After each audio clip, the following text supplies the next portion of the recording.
Small doses powerful healing అదే homeopathy. Welcome to I dream. నా పేరు లుంబిని. ఈ రోజు మనతో పాటు హోమియోపతి డాక్టర్ చేతన్ గారు ఉన్నారు. Let's talk to him. Hello sir. Hello madam. Sir, ఒక డౌట్ వచ్చింది ఈ మధ్య కాలంలో, ఒక న్యూస్ ని బేస్ చేసుకొని రైస్ ఇంటేక్ గురించి. సో జనరల్లీ రైస్ తినాలా వద్దా అనేది నెవర్ ఎండింగ్ కాన్సెప్ట్. అదొక డిబేట్ లాగా సాగుతూనే ఉంది. అయితే ఈ మధ్య కాలంలో ఎక్కువగా రైస్ అంటే మనం ఎప్పుడుండో ఈ పద్ధతి పాటిస్తున్నాం, బట్ న్యూస్లో వచ్చిందనమాట. సో రైస్ అనేది కుక్ చేసుకొని మళ్ళీ ఒక 10-12 అవర్స్ ఫ్రిడ్జ్లో పెట్టుకొని నెక్స్ట్ డే మార్నింగ్ కూడా హీట్ చేసుకొని తినడం వల్ల మనకి ఎలాంటి ఎఫెక్ట్స్ ఉంటాయి, అసలు అది మంచిదా కాదా అనేది దాని గురించి. రైస్ మంచిదా కాదా మీ ప్రకారం? రైస్ మంచిదే. మంచిదే కదా. మళ్ళీ అయినా ఏం చేస్తారు, ఇట్లా షుగర్ వ్యాధి రాగానే రైస్ తినొద్దు. ఈ మన మైండ్లోకి వెళ్ళి తీసి పడేసేయాలి కుండీలో. ఎందుకు పడేసేయాలి? మనం రైస్ వదులుకుంటుంటే మనం మన ఐడెంటిటీ వదులుకుంటున్నాం. ఇప్పుడు నేను ఫలానా మనిషి, ఎక్కడ ఉంటా, తెలంగాణలో ఉంటా, తెలుగు మాట్లాడతా, అవునా కదా? అంటే నేను రైస్ తింటా, అంతే కదా? అదే వదులుకుంటే నా ఐడెంటిటీ ఏమవుతుంది, అవునా కదా? దాని బదులు నేను ఓట్స్ తింటే లండన్ నివాసి అయిపోతానా? కాను కదా. మళ్ళా ఇంకోటి ఏంది, ఇప్పుడు ఇవాళ ఏమంటారు, రైస్ ఏమో ఫ్రిడ్జ్లో పెట్టి తినండి, రేపేమో పొయ్యి మీద పెట్టి తినండి, ఎల్లుండి ఏమో కుక్కర్లో పెట్టి తినండి. డైలీ ఒక్కొక్కటి రీసెర్చ్ వస్తూనే ఉంటది. ఏడైతున్నాయి రీసెర్చ్లన్నీ? ఇంట్లోనే అవుతున్నాయి. ఎట్లా? యూట్యూబ్ పెట్టు, టీవీ ఆన్ చేయి, అరే వీడియోలో ఇట్లా చూపిస్తుండా, చలో సరే ఇట్లా చేద్దాం. అరే కుక్కర్ది కూడా వచ్చింది, కింద కుక్కర్లో పెట్టు, పొయ్యి మీద పెట్టకు, కుక్కర్లో పెట్టు, రైస్ కుక్కర్లో పెట్టు. మళ్ళీ ఇది న్యూట్రీ పాట్ అని కొత్త వచ్చింది ఒకటి యంత్రం, దాంట్లో పెట్టు, ఇంకా మంచిగా ఉంటది. ఒక జమానాలో ఏమంటుండే, అరే రైస్ ఏమో రైస్ కుక్కర్లో ఉండాలి, భగోనాలో ఉండొద్దు, భగోనాలో వండితే స్టార్చ్ వెళ్ళిపోతుంది, భగోనాలో ఉండొద్దు, కుక్కర్లో ఉండాలి. ఇప్పుడు ఏమంటారు, కుక్కర్లో ఉండొద్దు, కుక్కర్లో ఉంటే స్టార్చ్ ఉండిపోతుంది. మళ్ళీ ఎల్లుండి ఇంకోటి వస్తుంది. అంటే ఏంది అంటే, రైస్ మీరు తినకపోతే షుగర్ వ్యాధి రావట్లేదా? వస్తుంది కదా. ఇప్పుడు సౌత్ ఇండియాలో రైస్ ఎక్కువ తింటారు, నార్త్ ఇండియాలో ఇంత రైస్ తినరు కదా. మనం ఒకటి ఏమంటారు, ఫుల్ మీల్స్ తినకపోతే ఇంత చిన్న కటోరాలో వాడు స్వీట్ వేసి పెడతాడా? వాళ్ళు రైస్ అట్లా తింటారు నార్త్ ఇండియన్స్. రైట్. వాళ్ళకి కూడా షుగర్ వస్తుంది కదా. అవును, కానీ మనకి ఎక్కువ వస్తుంది కదా. సౌత్ ఇండియా ఇది క్యాపిటల్ అయిపోయింది కదా. లేదు, ఇండియా మొత్తం షుగరే. షుగర్ అంటే ఇండియా లాగా అయిపోయింది. అది రైస్ వల్ల కాదు అని మనం ఎట్లా చెప్పుకోవచ్చు? ఒకటి ఉంటే నార్త్ ఇండియన్స్ కి కూడా అందరికీ షుగర్ ఉండాలి. ఒకవేళ రైస్ తింటే ఓన్లీ సౌత్ ఇండియన్స్కి ఉండొద్దు, నార్త్ ఇండియన్స్కి కూడా ఉంది కదా. వాళ్ళైతే రైస్ ఇట్లా తింటలేం కదా మనలాగా. మళ్ళా అది కాకుండా ఇప్పుడు పుట్టుకతోటి షుగర్ ఉండాలి రైస్ వల్ల అయితే, అవునా కదా? 1 year తర్వాత అందరికి sugar sugar sugar sugar sugar ఇట్లా అయిపోవాలి. అట్లా కూడా అయితలేదు. మళ్ళీ రైస్ ఎందుకు తినొద్దు? అయితే ఏంటంటే రైస్ తినాలి, కానీ దాన్ని బట్టి మనకు షుగర్ వస్తుందని అది కూడా లేదు. ఎందుకు వస్తుంది షుగర్ అంటే, ల్యాక్ ఆఫ్ ఫిజికల్ యాక్టివిటీ, మళ్ళా చక్కగా నిద్ర లేకపోవడం వల్ల, మళ్ళా దాని తర్వాత మనకు ఉన్న స్ట్రెస్లకి. ఇప్పుడు ఇంతకుముందు ఏమేం పనులు చేస్తుండే, రైస్ డిపోలు ఉంటుండే కదా. ఇప్పుడు ఇవి ఉంటాయి కదా, ఏమంటారు, రైస్ మిల్లు, అవి పంట తీసినాక ఆ తైలలో రైస్ వేసి, ఆ రైస్ తైల మళ్ళా మాల్గాడిలో వేయాలి, పట్టణానికి పంపించడానికి. అంటే ఇట్లా ఫిజికల్ యాక్టివిటీ ఎక్కువ ఉన్న పనులు. అక్కడ రైస్ బ్యాగులు లేపడమే మన పని. మనకి ఫిజికల్ యాక్టివిటీ కూడా అవుతుంది, రైస్ పనే చేస్తుండే ఆయన. షుగర్ రాదు, ఎందుకంటే ఫిజికల్ యాక్టివిటీ అట్లా ఉండే. కానీ ఇప్పుడు పాలిష్ చేసిన రైస్ వల్లనే ఎక్కువ ఎఫెక్ట్ అంటారు కదా. ఇప్పుడు బ్రౌన్ రైస్కి పాలిష్ రైస్కి ఏముంది తేడా అంటే, పైన ఉన్న ఫైబర్ తీసేస్తారు కదా. మనం ఓన్లీ స్టార్చ్ తింటున్నాం. పాలిష్ రైస్ అని మీరు మైండ్లో పెట్టుకోకండి. Polish rice, brown rice, red rice, black rice అవన్నీ ఏమొద్దు. Rice is rice. తెల్ల మనిషి, నల్ల మనిషి, అమెరికన్, రష్యన్ అవన్నీ ఏమొద్దు. మనిషే కదా, అవునా కదా? మీరు రైస్ తినండి. మళ్ళీ మీరు ఏమన్నారు, రైస్ ఫ్రిడ్జ్లో పెట్టి తినొచ్చా లేదా?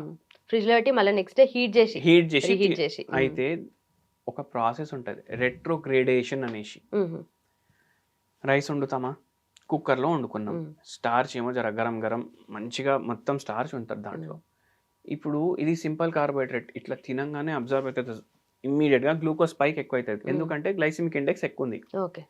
ఇప్పుడు మనం ఇది ఫ్రిడ్జ్లో పెట్టినాం అనుకోండి, ఎయిర్ టైట్ కంటైనర్లో ప్యాక్ చేసి ఫ్రిడ్జ్లో పెట్టినాం అనుకోండి, దాని తర్వాత ఒక 12 గంటల తర్వాత తీసి దాన్ని హీట్ చేసినాం అనుకోండి, ఆ స్టార్చ్ ఈజీగా అబ్జార్బ్ కాదు. ఓకే. అది అబ్జార్బ్ చిన్న పేగులో అవుతుంది ఒకవేళ అయితే.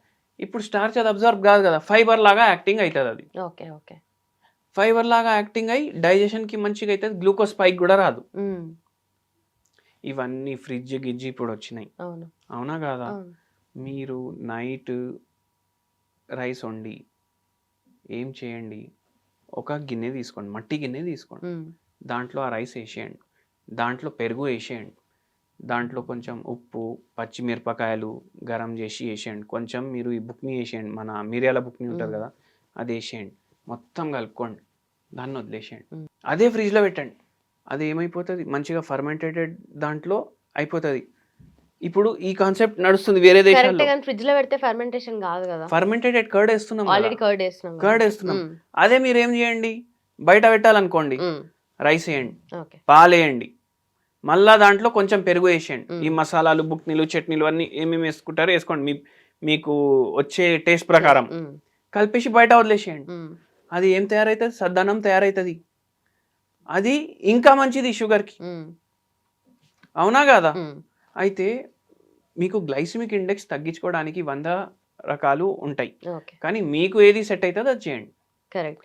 అట్లా నెక్స్ట్ డే తింటే సద్దన్నం మంచిదే అని అందరూ చెప్తారు కదా, మళ్ళీ రీహీట్ చేస్తారు కదా, మళ్ళీ వేడి వచ్చా లేదా అనేది డౌట్. ఇక్కడ రీహీట్ ఎందుకు చేస్తారు, అదే టెంపరేచర్ మళ్ళీ చూడండి, ఇప్పుడు పొయ్యి మీద పెట్టినాక హీట్ అయినాక మళ్ళీ అది చల్లగైనాకనే కదా మనం తినేది. అంటే కొంచెం వేడి వేడిగా ఉంటుంది కదా, మరీ చల్లగా అయిపోయింది తినలేక కొంతమంది అట్లా చేస్తారు. ఇప్పుడు మన ఇంట్లో చాలా మంది చేస్తారు. కొంచెం రీహీట్ చేసుకోండి, ఏం కాదు. అట్లా సో ఫర్మెంటేటెడ్ ఫుడ్ మీ డయట్ లో రావాలి. ఫర్మెంటేటెడ్ ఫుడ్ రైస్ తో కలిపితే దాని గ్లైసిమిక్ ఇండెక్స్ తగ్గుతుంది, మంచిగా అవుతుంది. మనకు షుగర్ వ్యాధికి ఎవ్వరు తగ్గించుకోవడానికి వచ్చినా వాళ్ళకు చెప్తాం, సద్దన్నం తినండి, ఫ్రిడ్జ్ లో పెట్టి కూడా తినొచ్చు. అట్లా సార్, ఈ షుగర్ పేషెంట్స్ కి నార్మల్ గా ఒక్కొక్కటి కొత్త కొత్త సమస్య వస్తూ ఉంటది. ఇప్పుడు సీజన్ మారుతున్న కొద్దీ కొత్త సమస్యలు వస్తూ ఉంటాయి. ఇప్పుడు అరికాలలో మంటలు కానీ, లేదంటే కాళ్ళు చేతులు తిమ్మెర్లు ఎక్కడం ఇలాంటివి వస్తూ ఉంటాయి కదా, సో అప్పుడు ఎలాంటి జాగ్రత్తలు తీసుకోవాలి? కాళ్ళు చేతులు మంటలు షుగర్ వ్యాధిలో సమస్య కాదు, అది పర్మనెంట్ గా అయిపోతుంది అట్లా ఎన్నోసార్లు. దాన్ని డయాబెటిక్ న్యూరోపతి అనేసి చెప్తారు. డయాబెటిక్ న్యూరోపతి చాలా కామన్ అయిపోయింది ఇప్పుడు. ఎందుకంటే మనకు ఏమైపోతుంది అంటే, ఒక్కొక్కసారి ఒక వ్యాధి వచ్చిందంటే దాని ప్రకారం మనం మారాలి, మారకపోతే ఏమైపోతుంది, వ్యాధి మనతోటి ఉండిపోతుంది. ఇప్పుడు హోమియోపతి ద్వారా షుగర్ రివర్స్ చేసుకోవచ్చు, కానీ మనం పేషెంట్కి ఏం చెప్తాం, కొన్ని జాగ్రత్తలు కూడా పాటించాలి.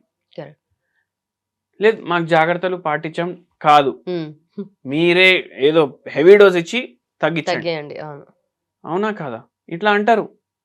అట్లా అంటే నడవదు పని. ఇప్పుడు ఏం రెస్పాన్సిబిలిటీ లేదు, చచ్చిపోయినా ఏం ఫరక్ పడదు అంటే మీ ఇష్టం. అయితే కానీ మీరు జాగ్రత్తలు పాటిస్తే మీ వయసు కూడా జర ఎక్కువ రోజులు జర బతుకుతారు, మంచిగా బతుకుతారు, ఎవరి మీద ఆధారపడకుండా ఉండుతారు. మళ్ళా అది కాకుండా ఇప్పుడు ఏమైపోయిందంటే ఒక ఫ్యాషన్ అయిపోయింది తాగడం. ఇప్పుడు తాగడం ఉండకపోతే వాడిని సమాజంలో మంచిగా చూడరు చాలా మంది. అయితే దానివల్ల కూడా ఈ న్యూరోపతి కేసులు పెరుగుతున్నాయి. అండ్ మోర్ ఓవర్ ఏంది అంటే, ఇప్పుడు మీకు న్యూరోపతి రావద్దు అనుకోండి, మీరు మీ షుగర్ వ్యాధిని కంట్రోల్లో పెట్టుకోవాలి. దానికి ఏం చేయాలి, వారంలో 5 రోజులు రోజుకి మీరు ½ an hour ఫిజికల్ యాక్టివిటీ చేయాలి. ఇప్పుడు కొందరు ఏమంటారు, ఫుల్ డే పని చేస్తా, నేను ఫుల్ డే పని చేస్తా, ఏమవుతుంది, ఫిజికల్ యాక్టివిటీ అవుతుందా? కాదు. మీరు ఫుల్ డే పని చేస్తున్నారు, ఆఫీస్లో పని చేస్తున్నారు, ఏం పని చేస్తున్నారు, కీబోర్డ్ మీద టైపింగ్ చేస్తున్నా, అది కూడా ఎక్సర్సైజే కదా అనేసి అంటారు. కొందరు ఏమంటారు, 5-6 గంటలు వంటింట్లోనే పోతాయి మాకు, అది కూడా ఫిజికల్ యాక్టివిటీ కాదు.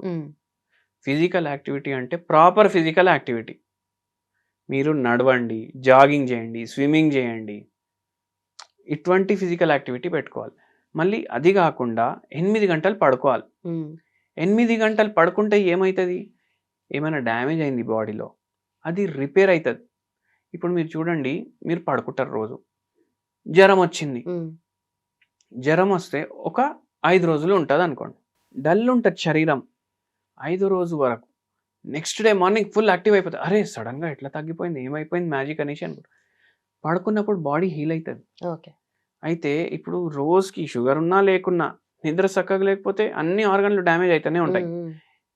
ఏ మనిషిలో అయినా డ్యామేజ్ జరుగుతుంది, కానీ ఏ పేస్లో జరగాలి దానికన్నా ఎక్కువ పేస్లో జరుగుతుంది. పడుకోవాలి మంచిగా. అరే లేదు ఆ సీరియల్ ఎండింగ్ ఇవాళ లాస్ట్ ఎపిసోడ్ ఉంది, జర ఎక్కువసేపు చూస్తా, మ్యాచ్ ఉంది, ఇప్పుడు మ్యాచ్ ఉంది. ఇప్పుడు 3 నెలలు ఐపీఎల్ ఉంటుంది, వాళ్ళు ఫిట్ ఉంటారు ఆడేటోళ్ళు, మనమైతే ఆడం కదా. అవునా కాదా? అయితే ఏంది అంటే రెస్ట్ ఉండాలి బాడీకి. అదే కాకుండా మీరు హై రిచ్ ఫైబర్ కంటెంట్ తీసుకోవాలి.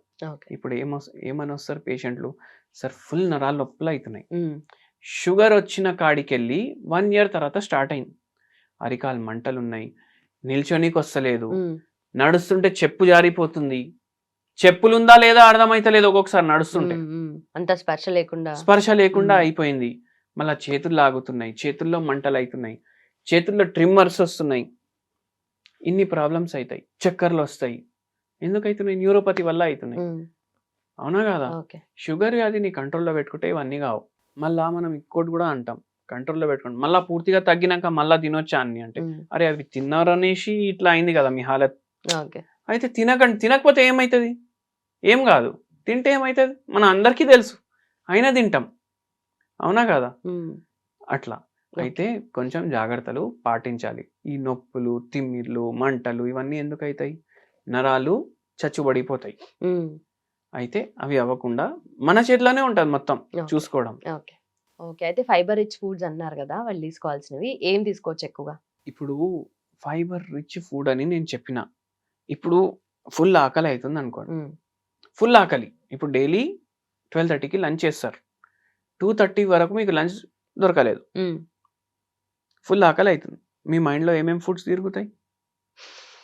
జనరల్గా మీరు చెప్పండి. అంటే మంచి స్పైసీ ఫుడ్ తినాలనిపిస్తుంది. ఏమేమి తినాలనిపిస్తుంది? సాంబార్ రైస్, లేదంటే చికెన్ బిర్యానీ, ఇంకా చెప్పండి. Chicken roast and rice, egg curry ఇట్లాంటివి ఎక్కువ వేడి మంచి మసాలా వేడి నూనె గీనె మొత్తం ఫుల్ టేస్టీ ఉండాలి, ఇవి తినాలి. ఇవి తినొద్దు, ఇవి తినొద్దు.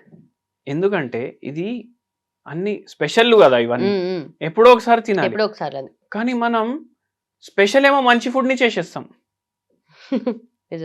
ఇవి రోజు తినడం అలవాటు అయిపోతుంది మనకు. దీంతో గ్లూకోజ్ స్పైకులు పెరుగుతాయి. ఇప్పుడు రోజు ఎట్లా తింటాం? టిఫిన్ డబ్బా ఇంటికి వెళ్ళి పట్టుకొని వెళ్తాం ఆఫీస్కి, అర్రే జర్రా లేట్ అయిపోయింది కదా, ఒక పని చేద్దాం, ఇవాళ వదిలేద్దాం, స్విగ్గీలోనా జొమాటోలో ఆర్డర్ పెడదాం, వస్తుంది మంచిగా ప్యాకింగ్లో, అది ఓపెన్ చేయంగానే ఇట్లా అరోమా వస్తుంది, ఆ అరోమాకి అది మీకు నేను కూడా చేస్తా, ఎవరైనా చేస్తారు. రోడ్ మీద పోతుంటామా, ఏదో హోటల్ కనిపిస్తుంది కదా, ఆ హోటల్ దగ్గర బిర్యానీ ఉందనుకోండి, బిర్యానీ అంటే గల్లీ గల్లీకి బిర్యానీ ఉంటుంది. ఇప్పుడు మన హైదరాబాద్ లో స్పీడ్ బ్రేకర్లే అవసరం లేదు, ఒక రకంగా చూసుకుంటే బిర్యానీ పాయింట్లు సరిపోతాయి అంట. అవును, ఆ స్మెల్ కి మనం బండి స్లో చేసేస్తాం. అవునా కాదా? అయితే ఏంది అంటే అంత అట్రాక్టివ్ ఉంటది ఆ స్మెల్, ఆ స్మెల్కే పడిపోతాం మనం. యాక్చువల్గా ఫుడ్ నేను ఇంకో వీడియోలో కూడా చెప్పిన, టేస్ట్ టేస్ట్ టేస్ట్ అంటాం కదా, టేస్ట్ది ఏం రోలే లేదు. టేస్ట్లు 4 ఉంటాయి లెక్క పెడితే, స్వీట్ ఉంటుంది, ఘాట్ ఉంటుంది, అవునా కాదా, ఎక్కువ పులుపు ఉంటుంది, లేకపోతే సప్పగా ఉంటుంది. ఇది కాకుండా వేరే టేస్ట్ ఉందా ఏమన్నా? లేదు. బిర్యానీది ఒక స్మెల్ ఉంటుంది, షవర్మాది ఒక స్మెల్ ఉంటుంది, ఫ్రైడ్ రైస్ది ఒక స్మెల్ ఉంటుంది, ఫ్రూట్స్ది కూడా ఒక స్మెల్ ఉంటుంది, మామిడి పండుది ఒక స్మెల్ ఉంటుంది. స్మెల్ మీద పడతాం మనం. అయితే ఏంది అంటే మీకు మంచి స్మెల్ ఉండాలి, అది అన్కుక్డ్ ఉండాలి. మామిడి పండు ఉంది, లిమిట్లో తింటే షుగర్ వ్యాధికి మంచిది, గ్లూకోజ్ స్పైక్స్ ఎక్కువ అవ్వకుండా చూసుకుంటుంది. అది కాకుండా చాయ్ తాగుతారా, చాయ్లో అల్లం వేసుకోవాలి, అది కూడా ఏ అల్లం వేసుకోవాలి? మామిడి అల్లం వేసుకోవాలి. మామిడి అల్లం అనేసి కూడా ఒక అల్లం వస్తుంది, దాంట్లో స్మెల్ మామిడికాయ స్మెల్ వస్తుంది, అది వేసుకోవాలి. అది యాంటీ ఆక్సిడెంట్ రిచ్ ఉంటుంది, మనకు నరాలకు మంచిగా ఉంటుంది, షుగర్ వ్యాధికి మంచిగా ఉంటుంది. మళ్ళీ పాలు ఇట్లా ఎక్కువసేపు చాయ్ బాయిల్ చేయొద్దు. రైస్ కుక్కర్లో రైస్ పెడతామా, ఆ రైస్ కుకింగ్ అయినప్పుడు వరకు చాయ్ బాయిల్ అవుతూనే ఉంటుంది, అట్లా చెయ్యొద్దు. డికాక్షన్ రెడీ చేసుకోవాలి. ఓకే. పోయి బంద్ చేసినాక డికాక్షన్ కప్లో వేసినాక దాంట్లో కొంచెం పాలు వేయాలి. ఓకే. అట్లా మీరు చాయ్ ప్రిపేర్ చేసుకోవాలి.